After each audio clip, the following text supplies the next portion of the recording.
Thanks for being over here at Brenda's Quilting Studio again. You might notice right away that something is different. Yes, yes, yes, the quilt clips. Oh, they're so bright and fresh. Look at that. Pink, pink, pink. Woohoo!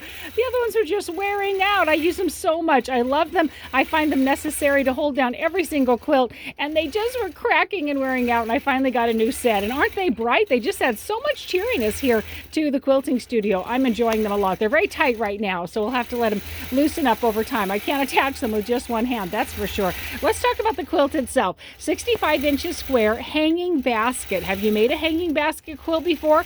If anybody has, put down the comments below and let's have a conversation. What colors did you do it in?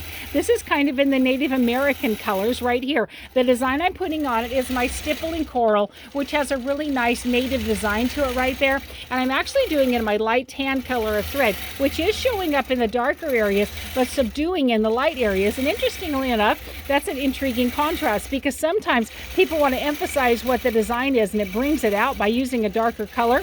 In this case, we want to show off her quilt and subdue it here, and I'm all about it. It's personal preference, whichever way you feel about it. Nice cuddly flannel backing right there. That's going to work out great. I did piece the backing.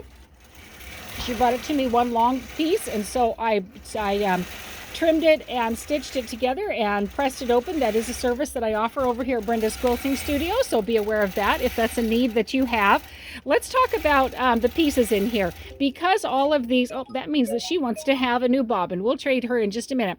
Because all of these are put onto point, that means you're going to have some pieces that are triangles. What happens when you have triangles? You're going to have some bias edges, one or maybe two.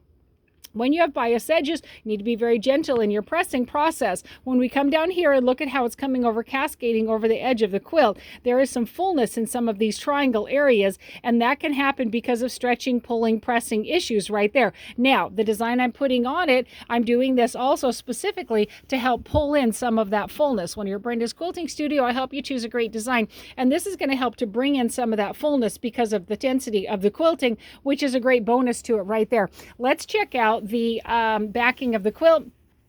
Pressing job, good pressing job. You remember pressing on the back side and pressing on the front. We don't want any lapping over. When you have dark colors in right next to a very light color, you want to be sure and trim all of those stray threads because we don't want any of those dark ones sneaking over here into the light area. No, they're not invited over to that party. We don't want to see them shining through. They have their own spot to be.